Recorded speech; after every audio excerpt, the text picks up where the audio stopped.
Hi guys, so I'm sorry that I'm unable to be with you today. Um, I'll be back on Monday. While I'm out, I've got some things that I want you to accomplish, and these are things that are going to help you as we get into next week. You are going to, if you see below where this video was, I have you completing a Learn Zillion assignment. And in this assignment, there are they're called cards, and you have to kind of click through them. And here's what I want you to do.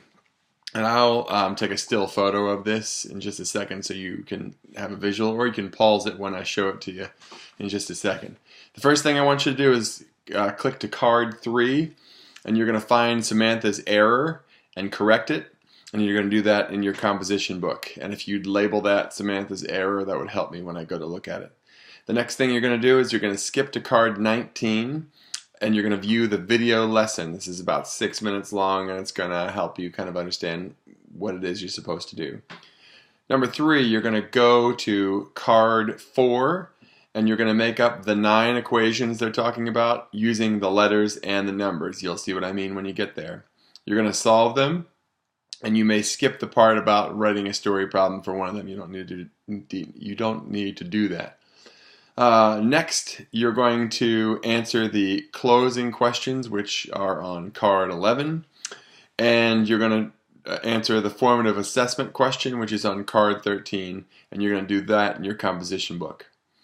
And then last, you're going to write an example of an equation for each type of solution, and you can't use one you've seen, so you can't use one that you wrote down or one that you saw in the video or anything like that. I want you to make them up.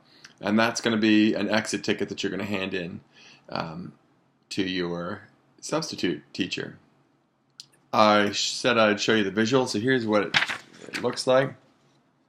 So that's the first part. And there's the last part. If you want to pause that just so you can take a look at it, you're welcome to do that. While I'm gone, it's an expectation that you are on your best behavior. If you are on your best behavior and I get a good report, there are certainly baked goods in it or some sort of reward for you. But that's something that you need to do anyway. So make sure that you're on your best behavior and that I get a good report. And I'll see you on Monday. Have a great weekend.